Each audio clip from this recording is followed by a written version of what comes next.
Hello, I'm John Ricciuti from MainlineTV.org, and my guest today on Faces of the Mainline is Victor Sonder. Victor Sonder is an author.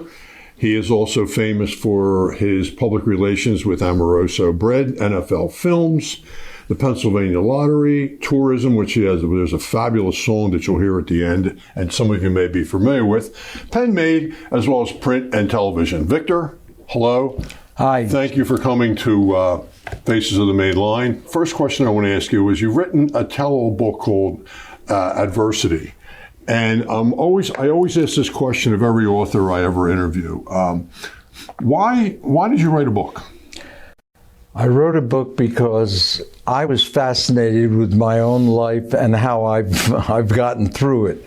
The adversity began very early in my life because I grew up with a debilitating stutter. I hope I don't break into that today, but and I was a bedwetter.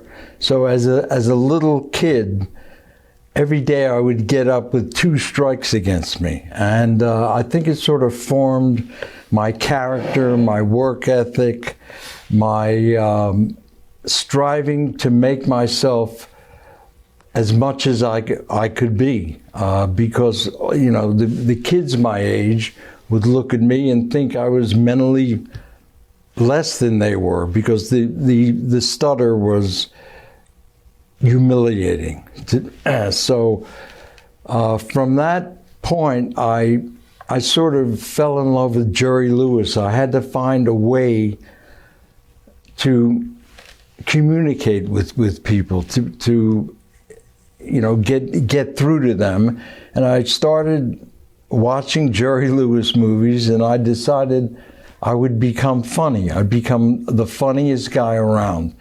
And I pretty much succeeded in that. I know you're not laughing now, but as a kid, I was the class clown. I was, you know, I found a way to make my personality move past my debilitation, which was stuttering. And it all sort of coalesced. When I was about 15 years old, I ran for the presidency of Beaver Junior High School. And we were given a billboard in the main corridor. And my opponent put up a billboard that said, Joyce Willis for president. And I looked at that billboard and I said, you know, this billboard could do much more than spell my name correctly. So I started thinking, what should I put on that billboard? And I came up with, a victory for Victor is a victory for Bieber. Boom. It was like the first ad that I ever wrote, and it was successful. I won the election, and I think that planted in my head the thought that advertising and communication, even though I was a stutterer, could be my life's work, and that's what it ended up being. And that moved you on to where we'll eventually get. Yeah, exactly. You're from South Philadelphia? Yeah, I was born in South Philadelphia. My father was a doctor in South Philadelphia for many, many years. Born at 1015 Porter Street. And if you want to know the phone number, was Howard 80776. Well, my aunt's was Howard 53799.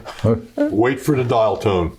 And I still have the phone in my house today. Exactly. So, yeah, when you're from South Philadelphia, you're always from, it's like being from Brooklyn. Yeah. You know, you're Exactly. always from there.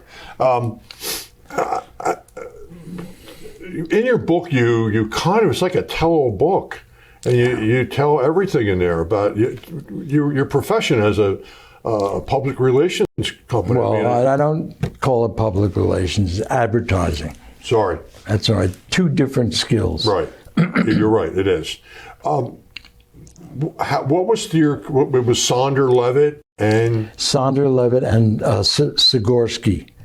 And I worked for the Philadelphia Inquirer. It was my first job. And I got the job when I first applied, but I had to join the Army because I was in danger of being drafted and sent to Vietnam, and that was not in my mother's playbook for me. So I joined the National Guard, and while I was in the National Guard, the guy that hired me at the Inquirer had to hire somebody else because he needed a writer immediately. And while I was in the National Guard, I sent, we didn't have email back then, so I sent a telegram every week. I sent the guy a telegram. Very saleable, but still available. Learning how to hit the target. Little things and when I got out and I called him, he said, Victor, if I had the job, I would give it to you because I know you're going to be terrific in this slot. And so I said, well, so there's no job? He said, no, I'm sorry. We hired this woman, and I said, all right, thank you. I'll keep in touch. About 10 minutes later, he calls up. He said, Victor, I've decided to let her go, and I'm going to hire you. Wow. So it really, gave me a boost. My interesting story about my first day on the job. I was a writer for various newspaper sections, and the first job that I got was for the Winter Resort and Travel Guide, and I had to do a mailer that was sent out to advertisers to advertise. Excuse me, let me just. Was that the job you're referring to? Was that out of college or out of high school? No. I had gone to college. I dropped out of Temple and I went to Charles Morris Price Advertising School. And I did very well there. I was most likely to succeed. I finally found my slot.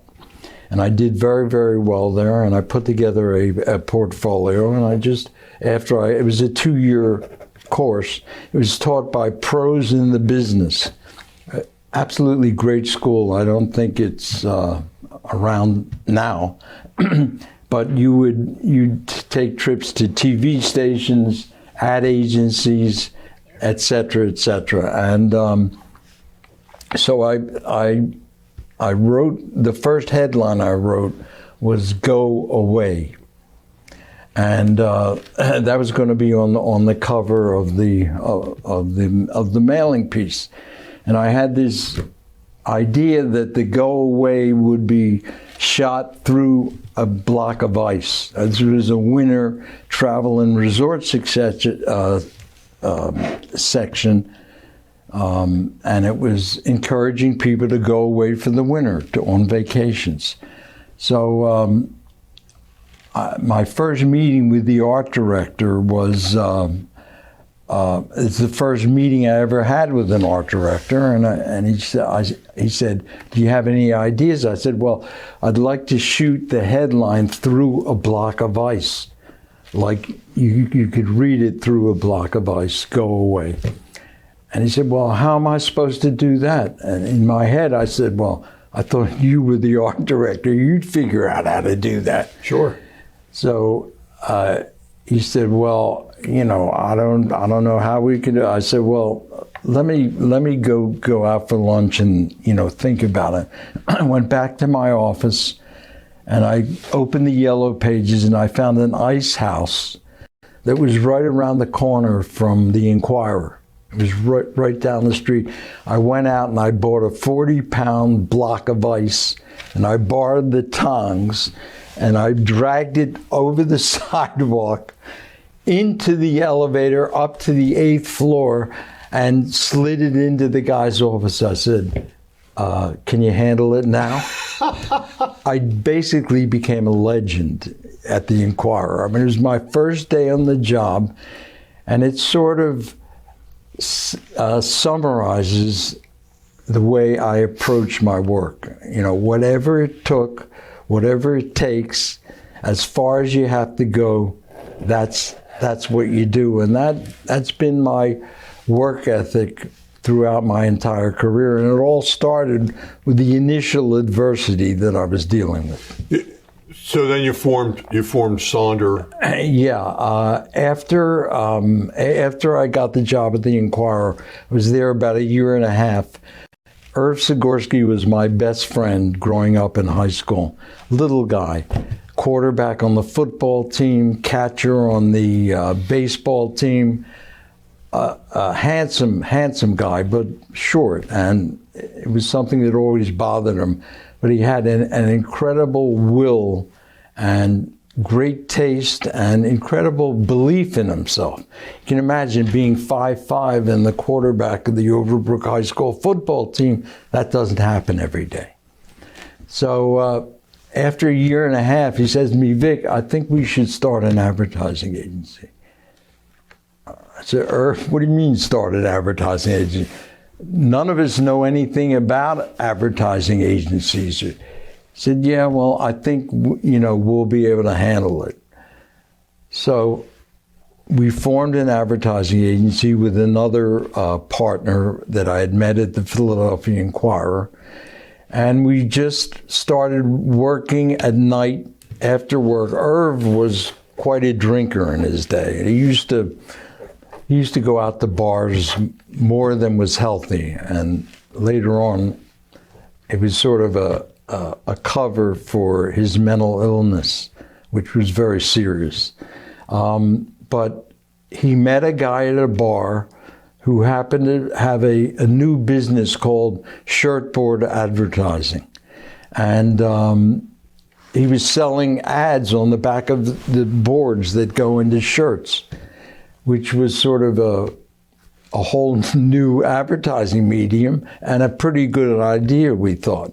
It's a male-oriented thing, but clients like Gillette and, male-oriented products. And so within a half hour, Irv had negotiated with this guy that we would do his advertising. He convinced him that we had been in business. We would do his advertising if he would give us space at night, if we could use his offices at night. So after work at the Inquirer, and he was working for his uncle's construction company, we went to work at night and just started making phone calls, trying to get accounts, and by the seat of our pants, we little by little. The first success we had was we managed to land Gillette for razor blades. Yeah, for the shirtboard advertising company. So, that sort of made a little. I think Gillette sponsored Friday Night Fights. Yeah, at one time. Exactly. So you also got involved with Amoroso Bread, the Pennsylvania Lottery. Yeah. What happened with the Pennsylvania Lottery? What's the story behind it? There's a backstory there. Yeah, there's a big backstory and then a front story. My mother's next door neighbor, after we moved from South Philadelphia, we lived in Green Hill Farms, was appointed the personal secretary to Milton Schaap, Governor Milton Schaap. And we had grown up with her, and she knew I was in the advertising business. And she called my mother one morning and said, "Do you think Victor would be interested in pitching the Pennsylvania Lottery?" I mean, we were in business about a year and a half, and we were billing about $300,000. In the advertising business, that's not much. Because the Pennsylvania Lottery account was $4 million on its own. Right. So my mother calls me and said, "Shirley Kravitz called, and she wants to know if you'd be interested in pitching the Pennsylvania Lottery, and she wants you to call her." So I said, "All right, okay." So I call her, and she said, "Victor, the lottery director, he's going nuts because he can't come up. No one has come up with a logo for the Pennsylvania Lottery.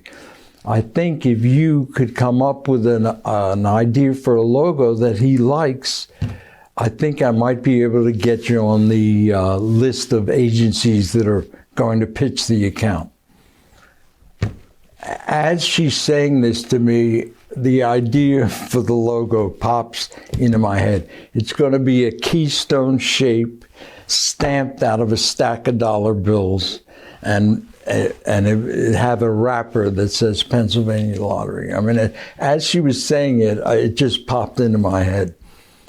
So after the phone call, I go to our art director, the guy that I had brought the ice to, we eventually hired. He was our lead art director. I told him the idea.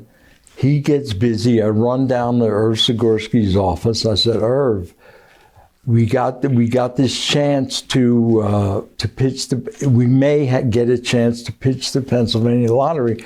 I showed him the sketch of the logo. He said, you know what, Victor? A friend of mine owns a mobile billboard company. What if we painted this on the billboard and ran it around Harrisburg for a couple of days? I said, absolutely, fantastic. We call him. The guy says, you know what? His name was Malcolm George. He's still around. Thank you, Malcolm.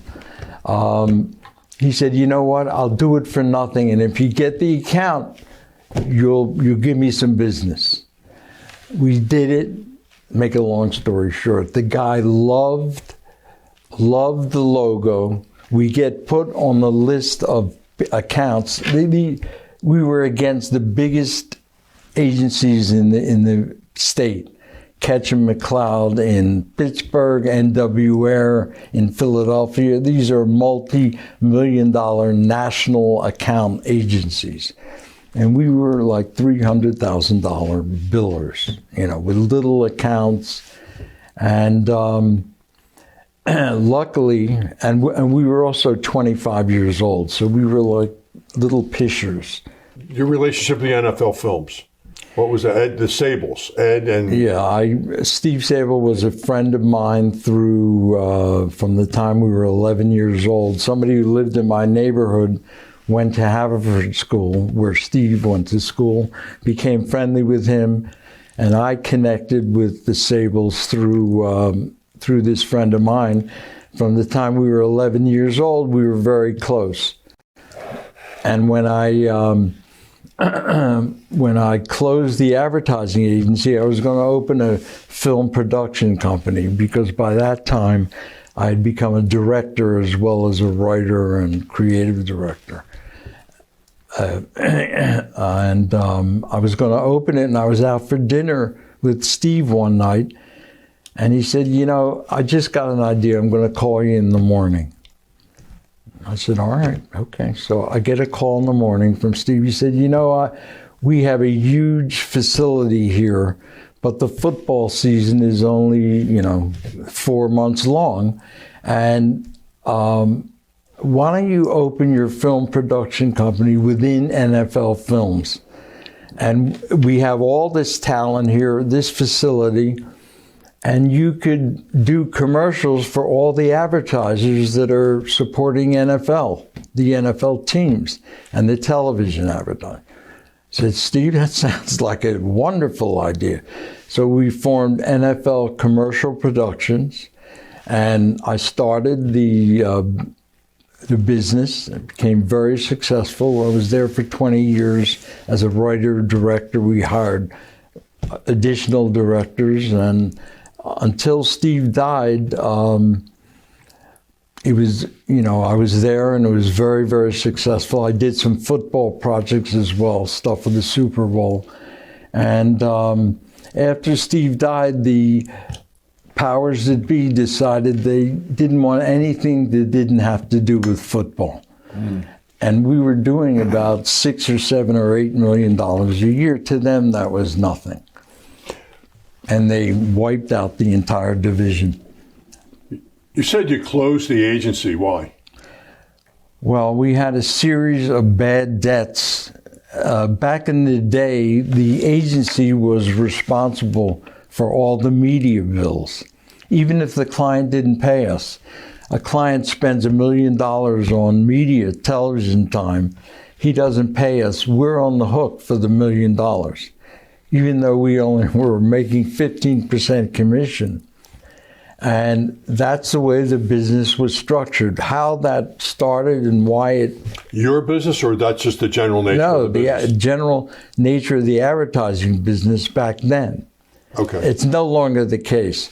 And we had serious bad debts from casinos for over $1 million, from seafood shanty restaurants for $600,000. All in all, I worked for 20 years to pay back almost $6 million in bad debt. And finally, the Atlantis Casino Hotel declared bankruptcy to keep Playboy from coming back in and trying to take them over again.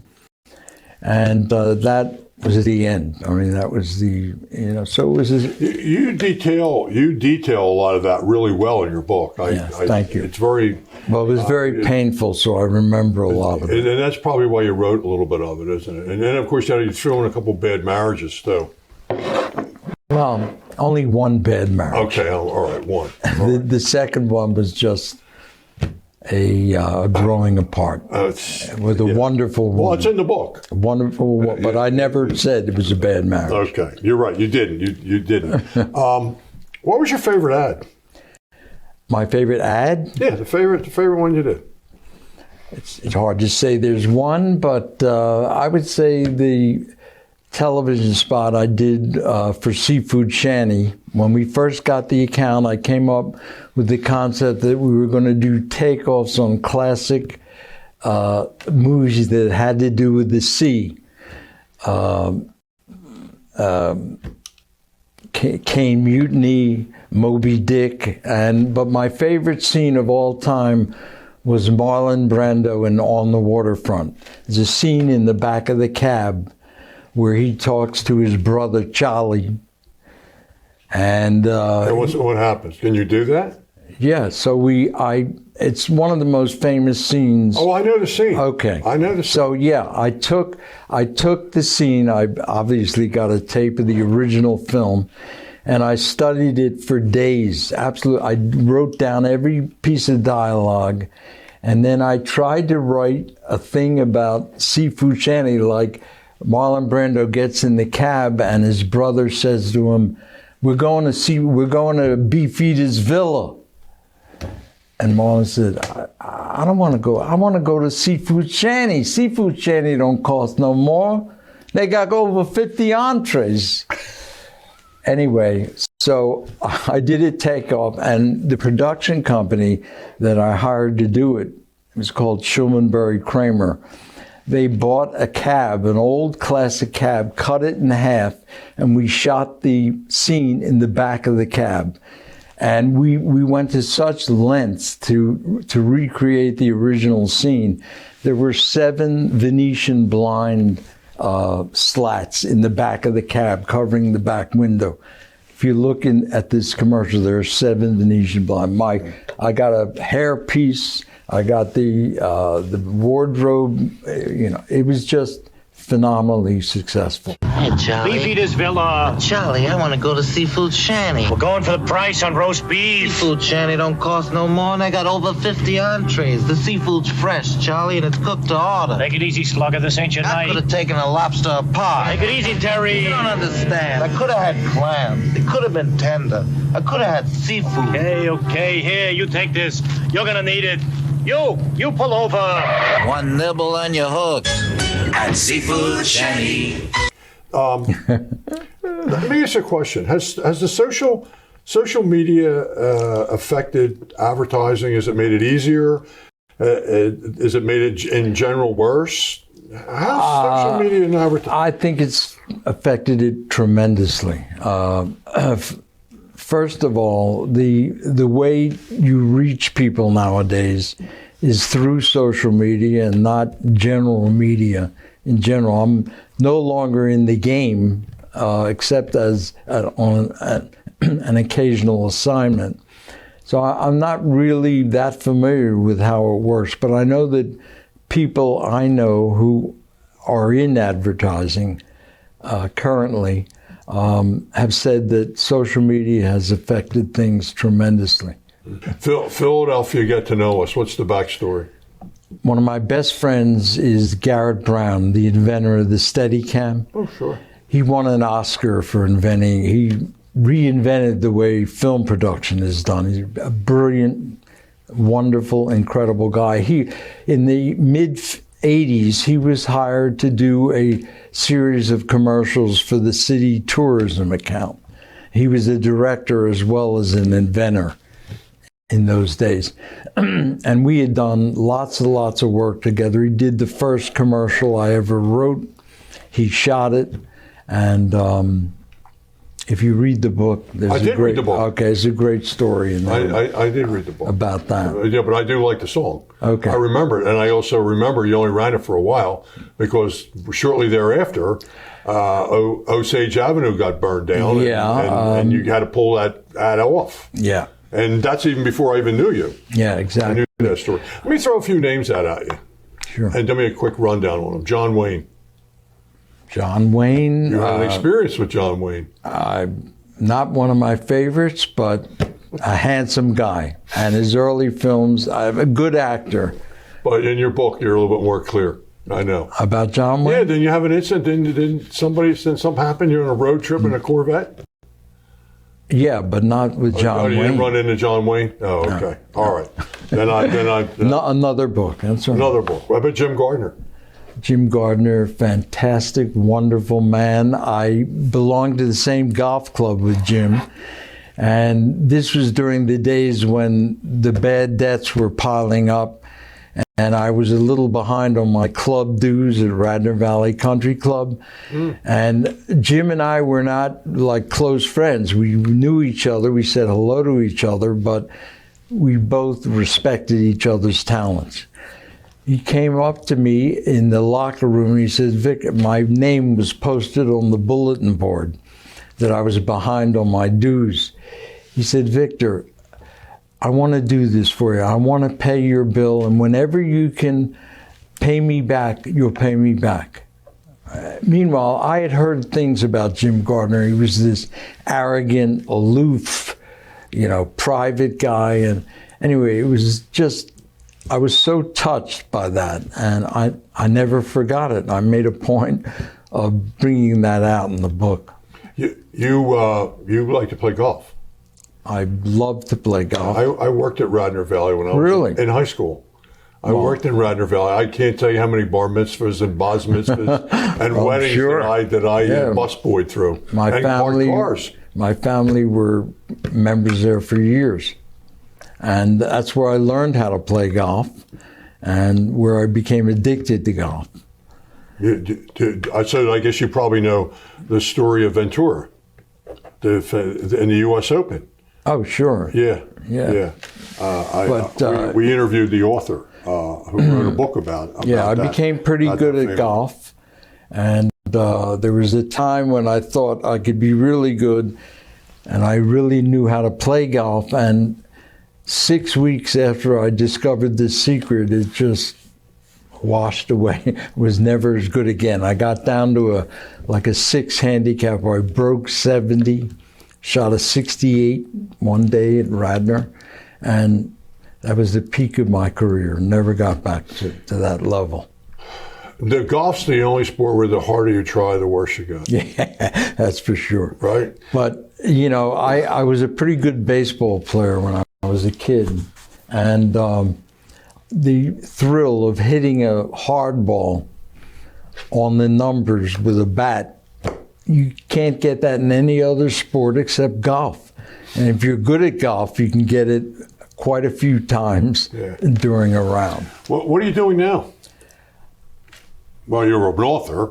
I'm not really.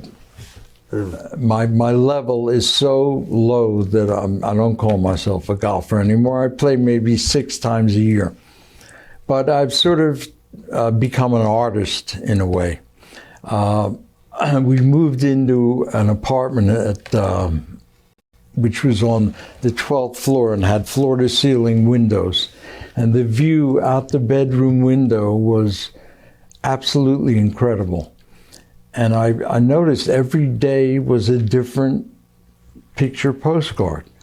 You know, sometimes it was a sunset, sometimes it was a rainstorm, sometimes it was a snowstorm. I decided to take one photograph every day for 365 days straight. And I did that, and I'm in the midst of putting together a piece of art that's 4.5 feet high by 8.5 feet long on stretched canvas of the 365 photographs. It's called 2002. And I'm going to try to sell it as a corporate piece of art for. Fabulous. Yeah. Where can you get your book? You can get the book at ad-versity.com. And I think people will really find it an eye-opener. Well, it was really exciting interviewing you. It is great to be here. Well, thank you. I really appreciate the time. I would shake your hand if you want. No, you can't. You can't. No, I had it. I'll give you a fist bump. I'll give you a fist bump. Okay. With Victor Sonder from mainlinetv.org. This is John Ricciuti, Faces of the Main Line. I hope you found the show educational and informative. Until next time, see you again.